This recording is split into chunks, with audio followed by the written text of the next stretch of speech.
I guess we'll get started. We're going to get started now that it's precisely 4 o'clock and not a minute sooner. All right. Hello, everyone. How are you enjoying your Zenkaikon this weekend?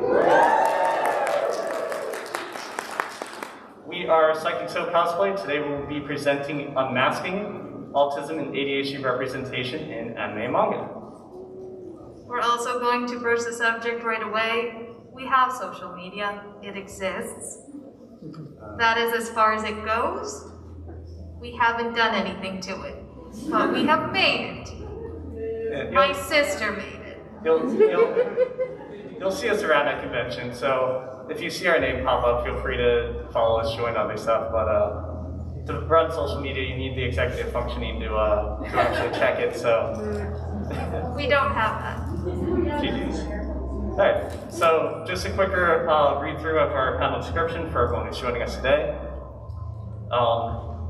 For our panel description, it reads that autism and ADHD awareness increases in current media, but there's still a lack of acknowledged representation where it's explicitly stated in current anime and manga.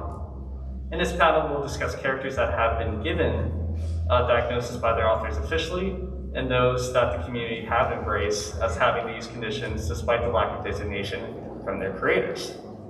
Today we'll be talking about give a little bit of background about autism and ADHD, the actual official diagnostic tools that professionals use.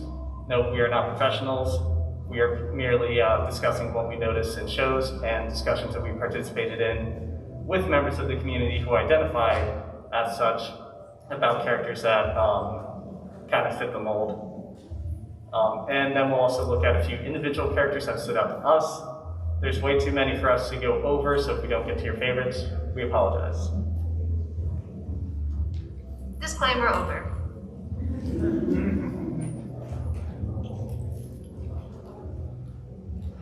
Alright, so as the one who holds a bachelor in psychology that I am not really doing much with. So autism and ADHD, just to offer words to describe it. I looked at the DSM-5, the Diagnostic and Statistic Manual of Mental Disorders. It is a tool that is used by many practicing mental health professionals to this day. And that, for ADHD, it is defined in that as a persistent pattern of inattention and or hyperactivity/impulsivity that interferes with functioning or development. When diagnosing, professionals often look for 5 or more symptoms to be present for a diagnosis of ADHD. We'll be looking at some of the diagnostic tools in a later slide. Autism, the DSM-5 defines it as having persistent deficits in each of 3 areas of social communication and interaction. Well, social communication and interaction, plus at least 2 of 4 types of restricted repetitive behaviors. There's also persistent deficits in social communication and social interaction across multiple contexts. So, what does that mean? So one of the things that we're also going to be talking about with these diagnostic tools is a lot of the wording and phrasing in all diagnostic tools are only referring to the experiences they're observing in children. It's not that people won't get diagnosed as adults, it's just that the behavior tends to change so rapidly because, as the title slide says, masking.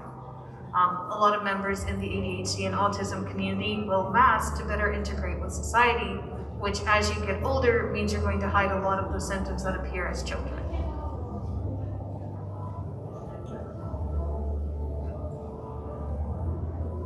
So we're just going to look at some of the cultural things that we read through different papers that were observed in Japan based on their view of ADHD and autism. So one of the things that we start to see with ADHD in Japan specifically is they tend to associate it with deviance. There's a lot of stigma towards the parents of children with ADHD. What this means is they view it as, because your child is not performing as a member of society in the way we want, there's something that you did wrong that is causing this. There's also a higher focus on changing this behavior instead of medication. There's there's actually a really low rate of medication for ADHD in Japan, especially versus within the United States.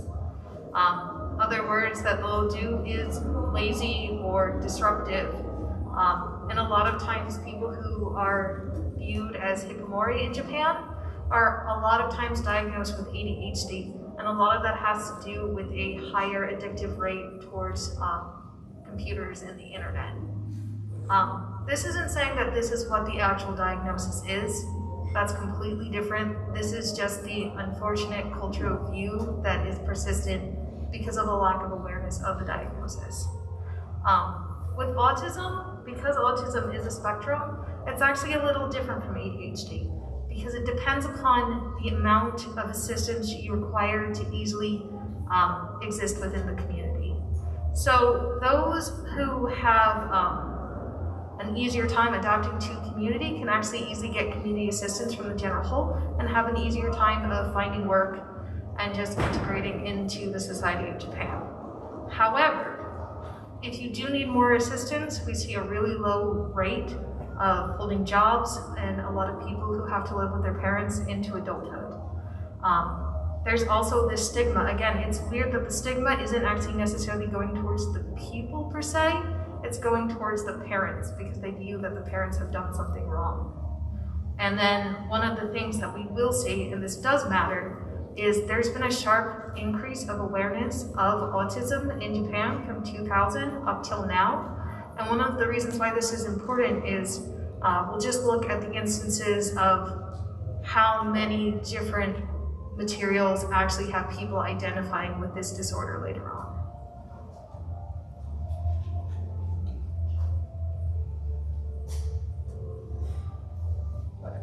So the significance of looking at the cultural view is the anime and manga that we are looking at for this presentation and that many of us consume are created by Japanese. So their viewpoints and perspective can be important to understand why their characters may be written in such a way that they may, the main character of the anime is hyperactive, go-getter, but the teachers yell at them because they don't stay seated.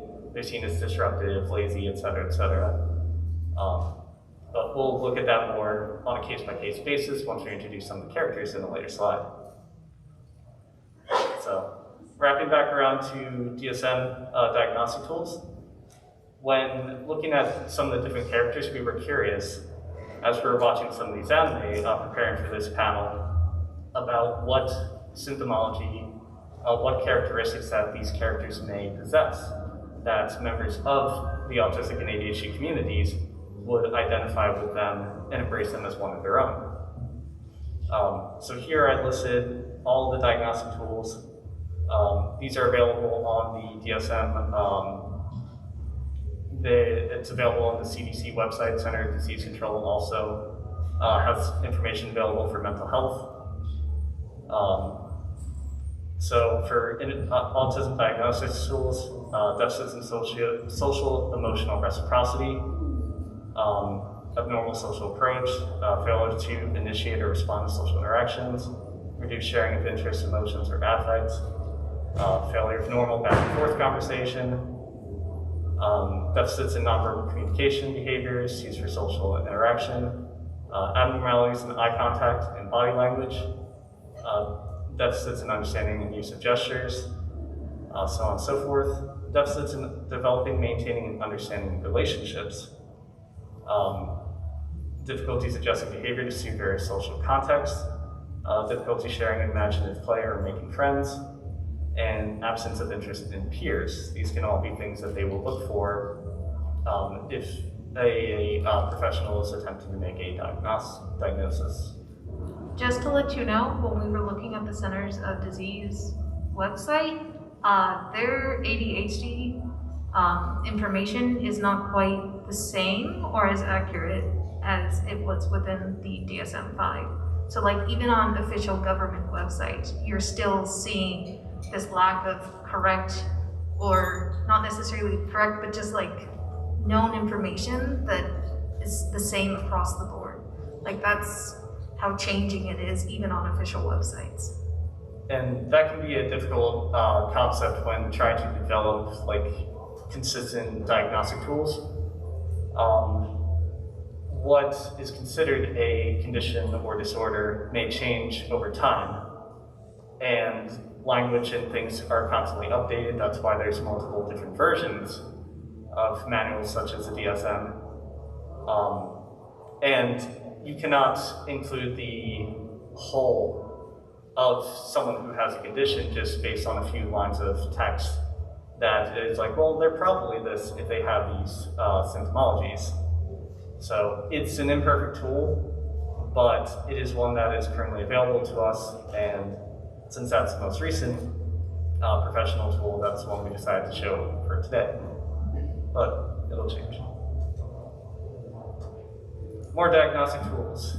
ADHD, they typically break ADHD into 3 different types. Here I have the predominantly inattentive presentation and the predominantly hyperactive impulsive presentation. There's also a combined type, which obviously they would just look at symptomology from both sectors. So ADHD, we mentioned about spectrum before, can also be seen as a spectrum where there's different levels of cognitive functioning, and you may not experience all the symptoms, but perhaps some from this list, some from that, maybe nothing from this. Yeah, some of this list and that may be hard to read. The inattentive type is usually the one head in the clouds, doesn't appear to listen, has difficulty with organization, easily distracted, loses things, avoids or dislikes tasks requiring sustained mental effort, and so on and so forth. The hyperactive impulsive presentation includes fidgeting, difficulty remaining seated, perhaps running around or climbing excessively, especially seen in children, but some adults do that too. Please don't climb on the chairs. Talking excessively, blurting out, difficulty waiting for your turn, interrupt or intrudes others, and acts as if driven by a motor, as though you cannot stop.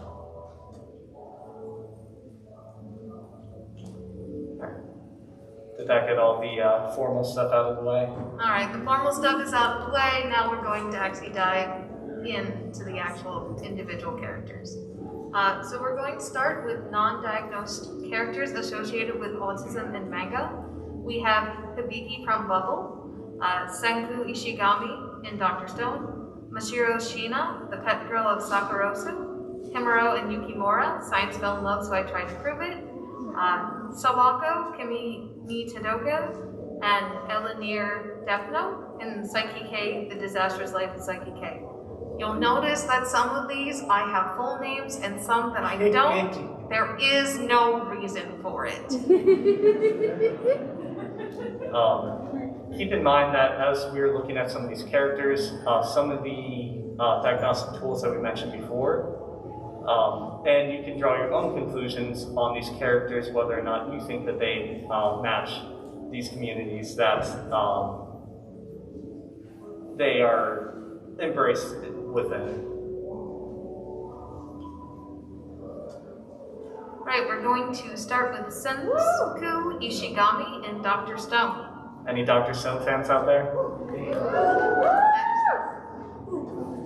So one of the things that we'll see is he tends to have an normal speech pattern. He tends to speak in a very academic way, which can sometimes be confusing to his peers. He's also very picky about food, which is a problem because, you know, society's been reset and now he's trying to make food in the exact way that he needs it to be so that he can contently eat. And that's just not achievable right now. He also makes a lot of frequently over-exaggerated motions. So one of the things that we can look at with anime is a lot of manga characters and anime characters have these over-exaggerated movements. But that's really identifying within the autistic community because that is a trait that tends to happen. He also has his special interest, which is science. A quote from him is, "There's nothing that can't be overcome with science," and he truly believes that. He's obsessed with science, science is his way of life, everything that is science. He tends to hyperfixate on little individual problems, and he's like, okay, this is what we're doing, we're gonna do it now, and we're only gonna do it and nothing else. And then we'll sometimes kind of fall apart because that's all he's done, instead of taking care of himself. He also has a tendency to overshare his knowledge of science with his unaware peers who know absolutely nothing about what he's talking about. I myself have done this to people, and I'm sorry, my friends. Another disclaimer, please note we're not trying to call anyone out, so if you identify with any of this, welcome, but also we're sorry.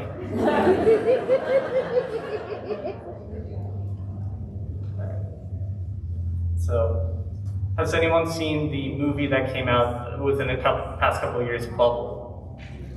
Yeah. Visually stunning movie. The main character, Hibiki, within Bubble, he is depicted as kind of an antisocial member of the group. Despite being the main character, he doesn't really express interest in being involved with his teammates, although he does participate in the team sport of the Tokyo Battle Corps, which takes place in this alternate sort of apocalyptic future. He's very skilled at this sport. And one of the things that gives him an edge is that he can hear sounds from the bubbles. He hears the melody being played, so he knows how the bubbles are going to move, he knows how they're going to respond to him jumping off of them, which is something that his teammates and the other competitors just aren't aware of. This heightened sensory experience is something that can be common in those with autism and also ADHD. When speaking with others, Hibiki has trouble maintaining eye contact, except for the other main character, Uta. And when he is interacting with others, often he'll give a kind of short response or just kind of, brush it off. There is a quote that in reference to his auditory issues, which is why you often see him depicted wearing his headphones. He says, to tell the truth, since way back, I've been scared of all the city noise. I couldn't understand how anyone could bear it. Those who have sensory issues, being in environments, even in environments such as this, where you have people around you, there's cross conversations, it can be hard to focus, maybe the audio is potentially loud. Those environments can be a little bit overstimulating, which here we see Hibiki trying to cope with the use of his headset and avoiding others. One of the things to look at is while auditory processing disorder is not a condition of being autistic, and this is also with ADHD, it is a common comorbid disease to have auditory processing disorder. How many of you have times where you're trying to talk to someone, water starts running, and it's like you can't hear anything? That's auditory processing disorder. No, it's not. One of those things that you can start looking into with auditory processing, the deaf community has auditory processing disorder. This is different than that. This is just the way your brain is interpreting signals. You can go talk to doctors if it gets really bad. One of our friends has this and has a microphone with hearing aids so that she can actually understand what people are saying. So it's not a condition that causes these different diagnoses, but it's commonly associated with.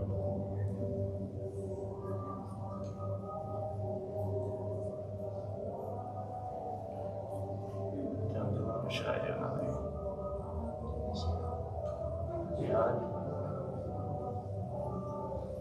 So Mashiro Shina is from the Pet Girl of Sakurazu. Have any of you seen this one? So the Pet Girl of Sakurazu, in media, a lot of times you'll see the idea of an autistic savant. Not that you can't have some syndrome and be autistic, it's just this is like the media's view of this is the acceptable form of having autism. But she tends to speak in monotone with no little to tone of voice. She has to study subject material because she's attempting to draw manga, and she just doesn't understand these different interactions with people. She's not capable of understanding why they do what they do. What this causes, though, is she'll try to get her friends to be in uncomfortable positions that she needs for her manga and doesn't necessarily understand why she's made them uncomfortable. She'll just change in front of other people without understanding the implications of why the other person doesn't feel comfortable with her doing that. And a lot of times she just is really trying to understand what her friends need from her, but she just doesn't get it. One of the quotes that we see is, this is another character talking about her, is, she looked at me with those lucid eyes, she looked otherworldly. And there's a lot of times where when you're within these communities, you feel very alien because the audience, like not the audience, but people around you who don't have these disorders just don't feel the same to you. But her savant syndrome is with drawing. She actually has given up a fine art career because she decided her new obsession is manga, and she just throws herself into it. So if you guys haven't seen it, since most of you haven't, check it out. It's pretty good. Ouch.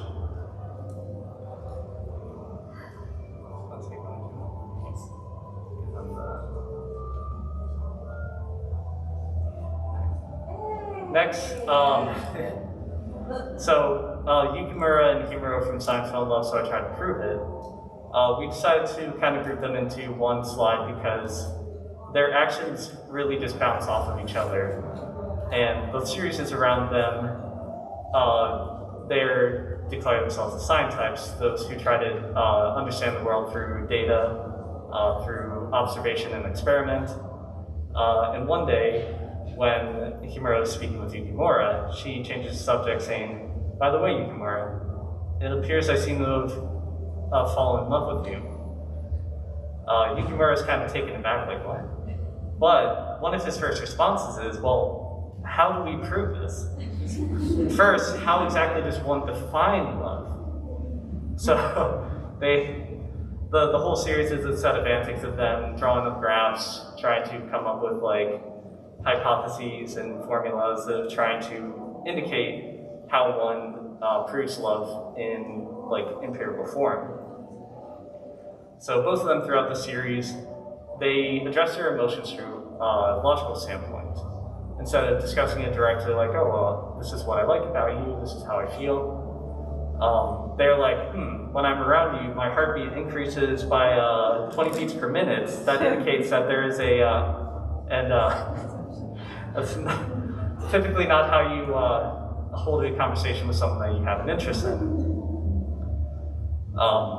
There's also experiments that they run where they do collect data about vital signs like blood pressure and all that, where it does not reach the values that they were expecting to indicate that they are in love. And they then take the rest of the episode to look at other papers and research that might suggest why that phenomenon might be interrupted. Things like, oh, well, we're in the honeymoon stage, so we're going to be more nervous, as opposed to like a couple that's been together for several years and has like communicated their feelings. So they have to go through the whole process of experimentation and research just to come to that conclusion about their own emotions. They often don't understand social cues. Many of their experiments that they hold, they use one of their lab mates, Kanade, as a baseline for normal behavior, as she's deemed the most normal in their lab. And they often include her in their research against her will. So they don't understand why she might be uncomfortable being seen as like a baseline or being included when they're the ones who are supposed to be figuring out their emotions themselves. However, there are times when they do feel very strong emotions. They can be very frustrated, especially when they can't find a paper or something to back up what they feel. Yukimura, especially the guy, he'll often get very like heightened. His voice will raise. He'll get very like energetic, stand up, and like just very like not aggressively, but like, what's the word? Help me. I'm trying. Passionately. Yeah, there we He will go. very passionately thank you, describe exactly how he thinks and what he's observed of the situation. But when they're outside of that, when they're speaking just casually in the lab, often it's a very monotone, matter-of-fact form of communication. Right. I was going to let you keep going and suffer, but you figured it out. Thank you, thank you.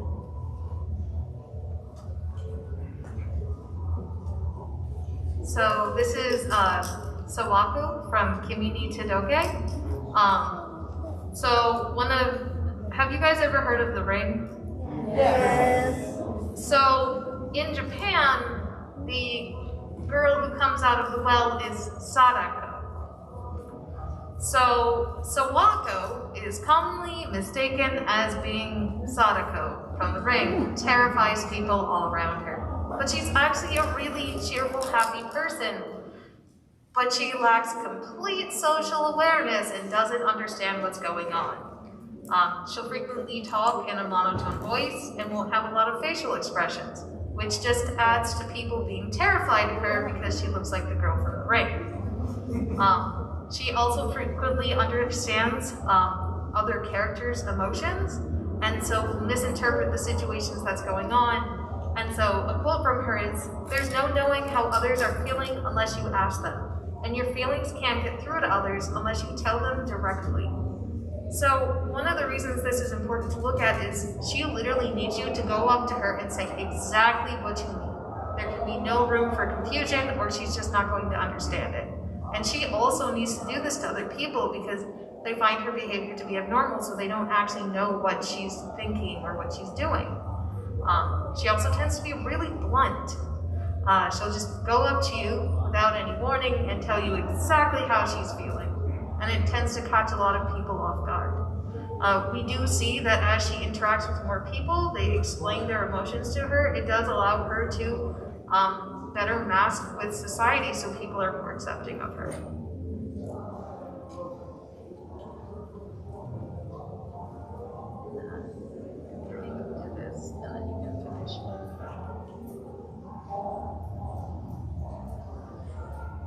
Oh, right, you fixed that.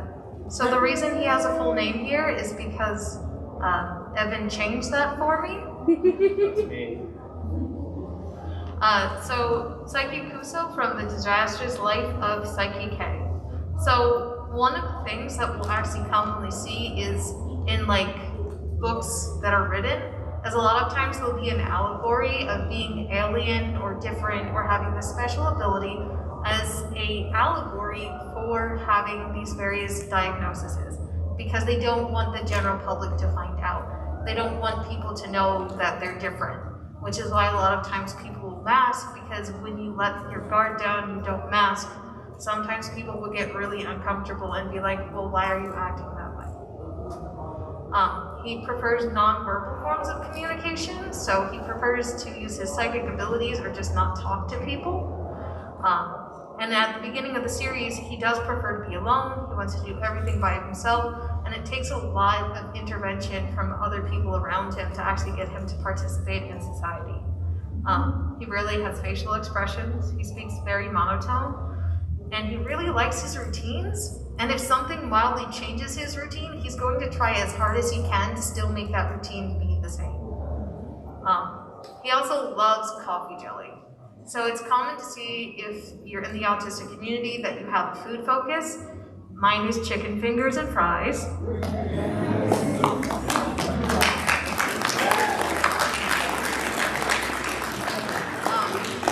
His food focus is coffee jelly. That's all he wants. Just give him coffee jelly. I'm pretty sure that if he could only eat coffee jelly and survive, he would.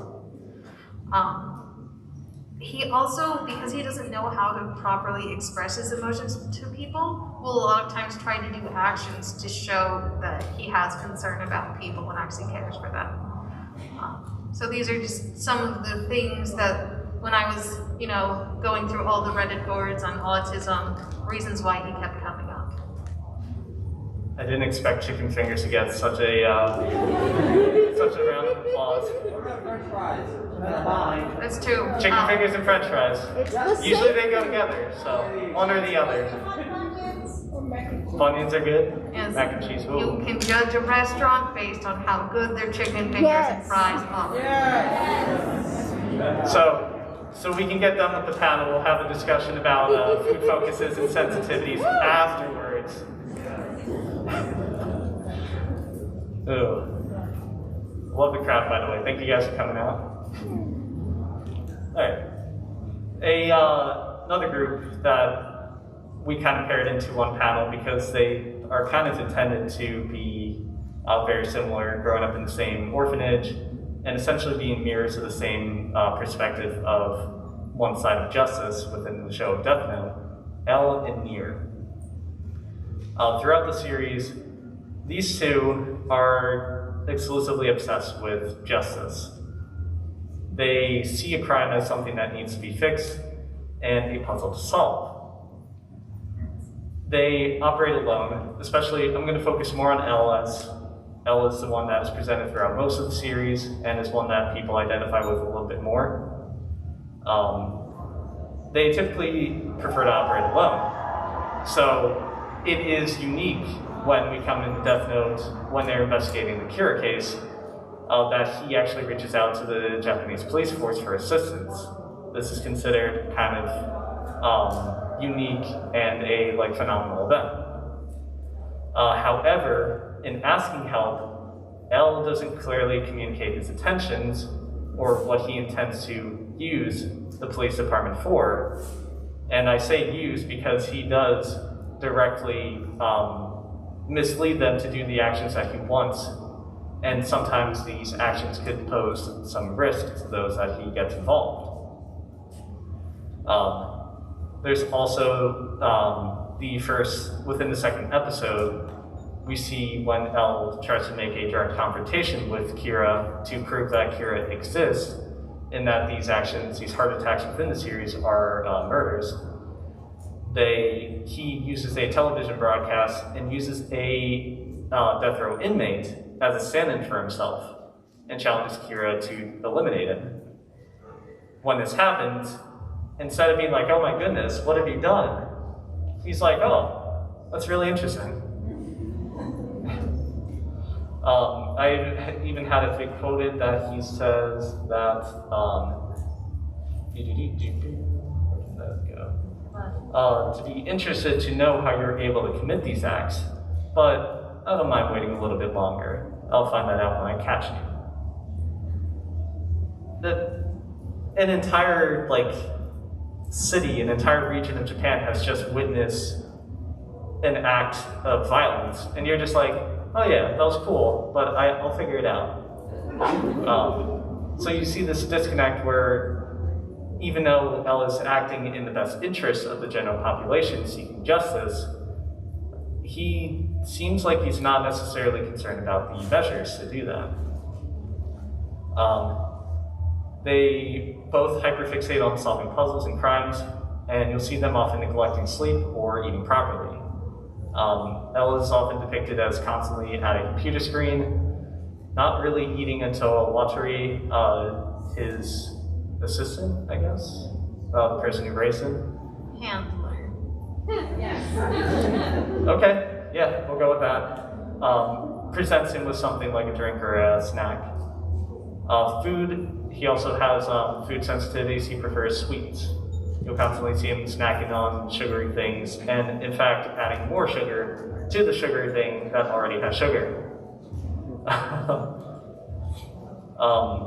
Their understanding of justice is unshakable and resolute, so it can be very hard to, once you understand a concept, to change your perspective and to shift your line of thinking. And then many of the lines, the dialogue in the show often is them kind of thinking out loud to themselves, and the other people are just present in the room with them.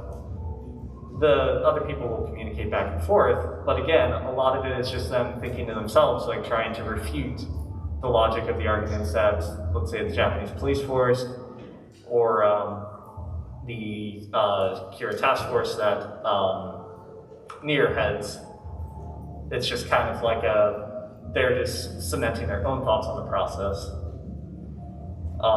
Nier is an example where he doesn't factor in emotions into his processing at all. When they find out about the passing, spoilers? Yeah, I think there's been enough time. Cover your ears for 10 seconds. With the passing of L, when they receive that information, Nier is just like, yeah. He lost because he was just not good enough. Whereas one of its other peers from the orphanage, Mello, who's also being raised to kind of succeed L, reacted very emotionally, was very upset, and was like, how could this happen? Whereas Nier just kept putting a puzzle together. It's like, no, that's just how it is. There was also another quote that I wanted to look at when L is really condensing the Secure Task Force with the Japanese police force. He mentions that because the official Japanese police force has stated that they won't oppose Kira in the series, they mentioned that anyone who actively tries to pursue Kira could potentially lose their badge, lose their job. And L is like, if you're going to continue investigating with me, you need to be prepared for this outcome. You need to have that dedication if you want to continue being on this team. One of the police members, Aizawa, he has a family, a wife and child. He wants to be home with them. He can't afford losing his job and not being able to support them. So he's uncertain. Watari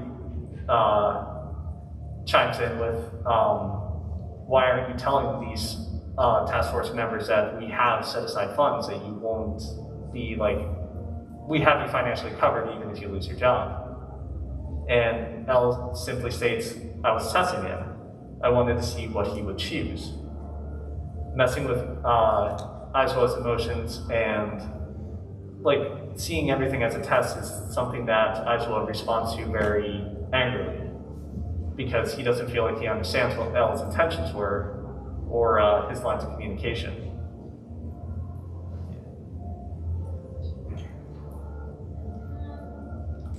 Excellent. So we've discussed some non-diagnosed characters. These are not officially mentioned to have a diagnosis, but those that we've discussed with others that are consistent within their own communities.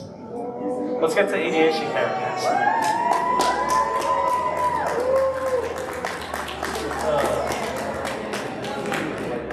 Where do we even start? Alright. We're gonna start with I'm starting. Alright.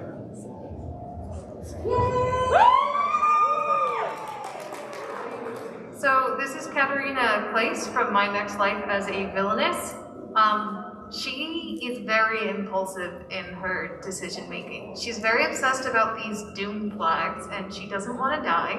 So she just moves throughout life just making these impulsive decisions without thinking about the consequences, because as long as she doesn't die, it's fine. Because she doesn't think about the consequences of her actions, she's created a harem. Which she is completely unaware of. She does a lot of these impulsive things that to other people might be seen as a romantic gesture, but she's not thinking about that. She's just doing it so she doesn't die. She's also incredibly forgetful and easily distracted. And one of the things that she does as a child is climb trees. She climbs trees so often that she gets in trouble for it, and occasionally gets other people that she has convinced to participate with her in trouble. Sorry, Prince Ellen. Yeah. She doesn't know how to be quiet, so she'll frequently blurt things out, and thankfully is lovable enough that she doesn't get in trouble until her mother's around. So she definitely has what we jokingly will sometimes call main character syndrome. Or ADHD. TM. Speaking of main characters, for the next slide, the poster boy, the #1 most hyperactive knucklehead ninja himself. Oh boy. So, Naruto has had a very long series to showcase his different inability to use judgment before taking an action. But there's many qualities of Naruto that make those with ADHD feel like they connect with him very well. When you see him at the very beginning of the series, before he even has that ninja headband, he is, as we discussed before, disruptive, lazy, a failure in school. Yep, he pulls pranks. Within the first episode, he's literally defacing the Hokage mountain sculptures with graffiti. He's acting out because he's understimulated. And when he's in the Ninja Academy, he's struggling with some of these basic jutsus. Making a clone of himself, it's this failed abomination that the basic clone jutsu is something that he struggles with because it's not interesting enough to him. However, within the first couple of episodes, we see him exceed expectations, where one basic clone, not good enough for him. Instead, he's convinced to steal a Jonin level scroll that possesses the Shadow Clone Jutsu, which ends up becoming one of his signature moves. So instead of just doing one measly whatever clone, no, he can't do that, but he can instead create hundreds of copies of himself with the chakra evenly distributed and more effective in combat than the regular basic clone. You'll see this sometimes where if a topic is not interesting enough, someone with ADHD might just kind of gloss over it. I don't need to know this. I'm not interested. I'd rather learn about this. Whereas if they're enriched with something that they do find interesting and is at the level that they understand it, you can have people become very proficient as long as they receive appropriate instruction.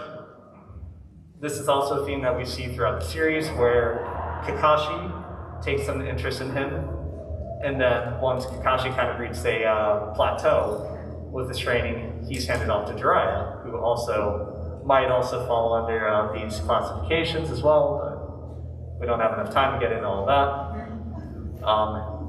But there he's able to also master a jutsu that is Jonin level, and only like 3 other people that I know of can do Rasengan at that time. But yeah, he picks it up in less than a couple of years. Just does it. He's very impulsive in his decision making. He's constantly jumping into harm's way. An example, in the tuning exams, Orochimaru ends up interfering and is trying to attack Sasuke. Ooh, Sharingan, I went through his eyes. Summons a giant snake. Naruto, without even hesitating, jumps right in front of the giant snake. Yeah, he might have died. Luckily, he has a main character, plot armor, so there we go. But he takes actions in the best interest of what he believes, but doesn't quite think it through to the next step, just acts on his behaviors. A quote that we have from Naruto, and one that he just shouts out often and regularly, is in the American dub, "Believe it," where he shouts at the end of sentences where it doesn't necessarily seem like it has a place, or for those sub-watchers, "Date bayo." So, just shouts it out. I wish I had a catchphrase. Yeah. Who here has seen My Neighbor Seki? It is a fun series. The anime is a series of short episodes, usually about 5 minutes or so. And every single episode that I'm aware of depicts Seki, or Toshinari Seki, who is in a classroom, but he is doing anything but paying attention to the lesson. After all, why pay attention during class when you can essentially spend the session building Rube Goldberg-like contraptions every day? So he does anything from creating music, building crafts volcanoes, and anything in between. I think he's practicing like yo-yo tricks or something. And we see that his behaviors, he is very absorbed in the activities that he's doing, to the point where the lesson is not even a concern to him, it doesn't catch his interest. However, he's also not aware that his behaviors are very distracted from other classmates. His classmate Rumia is constantly kind of freaking out because what is he doing over there? He's not listening. I'm upset. Oh wait, that's actually kind of cool. But wait, he's going to do that. That's going to be harmful. The teacher's going to see. And then she ends up getting in trouble for not paying attention. But the hyperfocus, the unintentionally getting a classmate in trouble because of his hijinks. One of the subtitles for the show is the Master of Killing Time, which, as he obviously has no interest in the class lesson, is what he's most interested in doing. So, short series, short slide for that.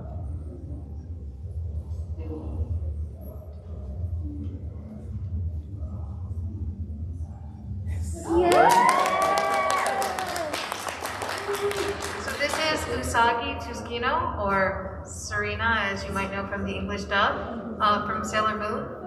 She has very impulsive behavior and speaks out frequently, has these great speeches, sometimes at inappropriate times, but you know, great speeches nonetheless. So when she's in school, she just can't focus on things at all. As we can see from the picture, instead of doing her homework, she's just playing with a pencil instead. She also is really, really good at the Sailor V video game. She just hyper fixates on it. She's become really good at it. If only she could apply that to school, her life would be easier. She also shows signs of having rejection-sensitive dysphoria. So she takes failure and rejection really, really hard and will just burst out crying at things that some people would be like, okay, but what's going on? Why are you so upset? And that's what you generally will wind up saying with rejection sensitivity dysphoria. We're just kind of hurrying it up because we're running out of time. Still has some time. We have many panels to go through. Oh, you should have gone for the quote there. Oh yeah. So we're going to go back because I found a nice quote about how she feels. Existing is exhausting.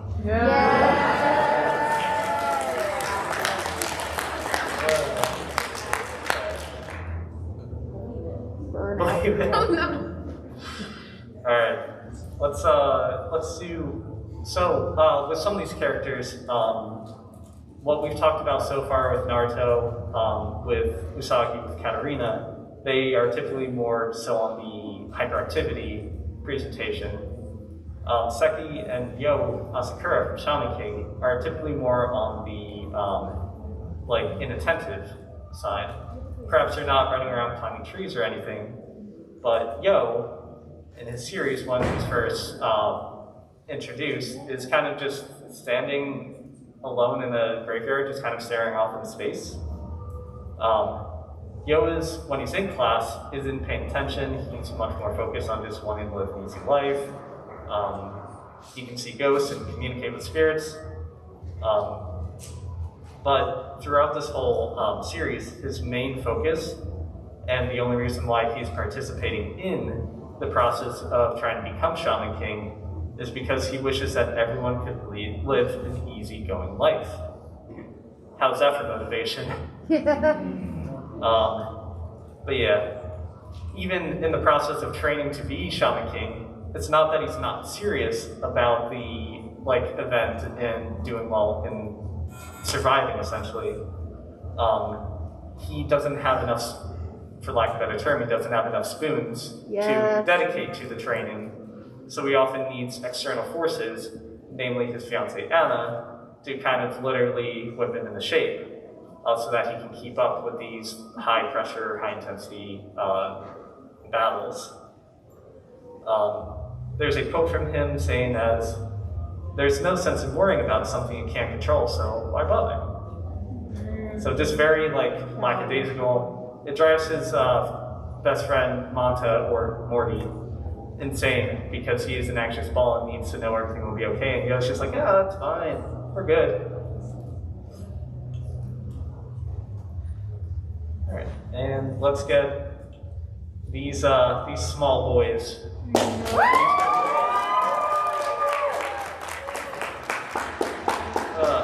So when I looked at Demon Slayer, I could not decide between one of the three of these characters to kind of be the poster boy for obviously coded ADHD. This picture, I think, kind of sums it up. All of them are impulsive. They're all constantly shouting when they're talking to each other. I don't know how many lines Zenitsu is actually speaking at a room level voice. He's constantly using his outside voice. Tanjiro is constantly butting in on conversations and bluntly speaking his mind, even to authority figures like Hashira, and will literally headbutt them if he disagrees with them, completely disregarding their authority or the social position that he's in. Whoops. And Inosuke, well, he grew up on a mountain. He has no sense of social interactions, and in fact, the first time he meets Yusu, despite being very interested in being friends with them, or at least learning from them, he wants to beat them up. He literally picks a fight with Zenitsu, he wants to pick a fight with Tanjiro. Tanjiro's like, we're good, I don't care. And then he's like, oh, well, what if I beat up this box that has has a sister in it? And then Tanjiro's like, you can't do that. But as with main characters in anime, after they exchange blows, now they understand each other better and they can build a friendship.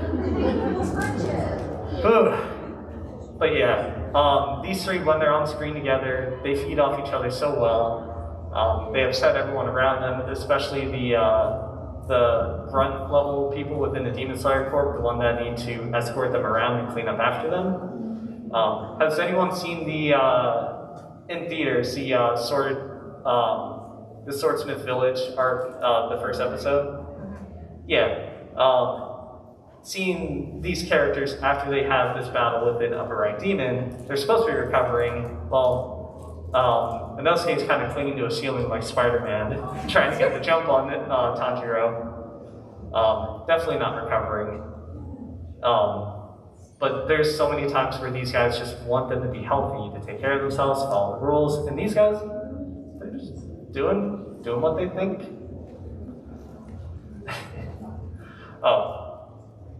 I think that's about all I have on them. There's a lot. Not enough time. So, I'm sure there's potentially more media that has officially diagnosed characters with autism in them. I just couldn't find them. If you wait for the next page, there's more titles of them. Yay.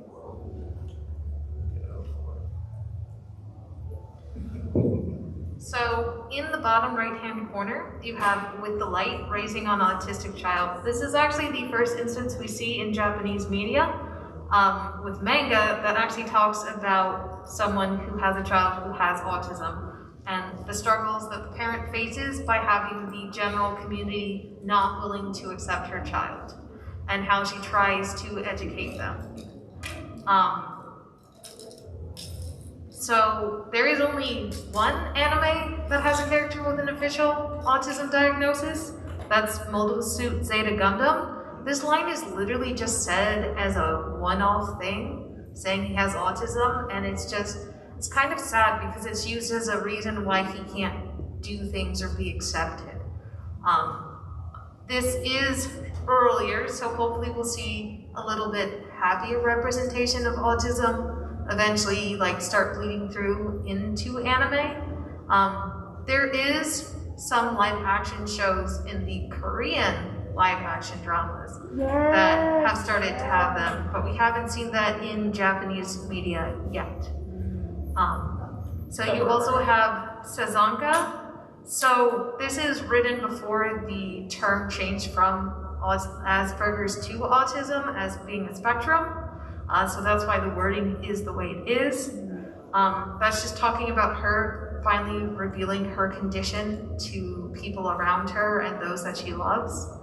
And then we're just unfortunately going to skip to the next slide because we're almost out of time. Good old time management skills, huh? So these are some media we found with characters that actually either have an official diagnosis of ADHD within the works, or in the first case on the left side, keep your hands off Isaacen. The author of this piece, even though their main character is not officially stated that they have an ADHD diagnosis, the author themselves are officially diagnosed with ADHD, and they base this character off of their own high school experiences. Therefore, sharing representation of their experiences growing up, even if they don't explicitly state it. But I think it is still significant to know when people within the respective communities are explicit about themselves and how that bleeds through into their own work. My Brain is Different on the bottom.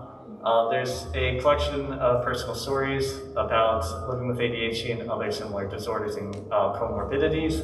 I don't think we mentioned that. Comorbidity refers to the instance where some mental health conditions have a higher chance to be existent and expressed with other conditions, such as like ADHD and anxiety, so on and so forth. So sharing stories about not only ADHD, but the other conditions that you may experience as well can kind of tell a better picture of the whole story that one might have. I represent it. Oh, thank you. There's autistic people in it too. Excellent. Yeah, and if anyone wants references, we'll go through this a little bit more at the end. Check in with us.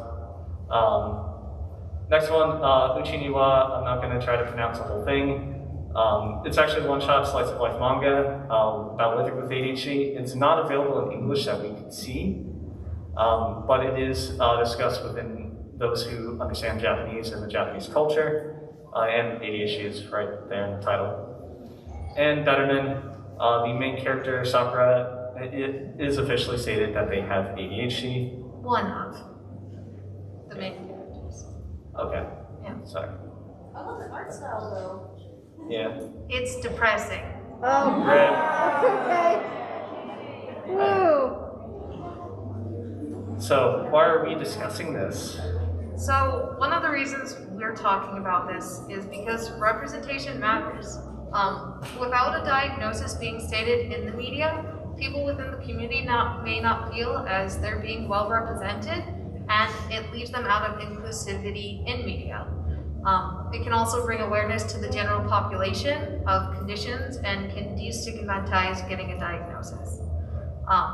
So within the light, when that became a manga, it takes a little bit, but then you started to see that there's actually other manga and even an anime, whether it's good representation or not, but we're starting to see more representation just because someone made that first manga. And just also raising awareness about those who don't have a diagnosis, who might feel alone and not know if there's other people who are feeling and experiencing these things. The other thing to look at is sometimes people write these characters. One of these examples is Big Bang Theory. Many people in the autistic community will look at Sheldon and be like, this is an example of an autistic person, but then the writer is like, no, I based this off of someone I knew in college. And we're like, okay, but. So this is one of the reasons we're doing this panel, because representation really does matter. Because if it's not stated, there's no way of feeling validated within these shows. And then resources. Yeah. So we'll leave this slide up for a little bit. These are some of the papers that we looked at when looking at some of the culture perspectives and all of that. So we'll leave that up. Unfortunately, we're getting close to the end of time, so at risk of continuing to talk over, we are going to end the panel here. Thank you all for coming out.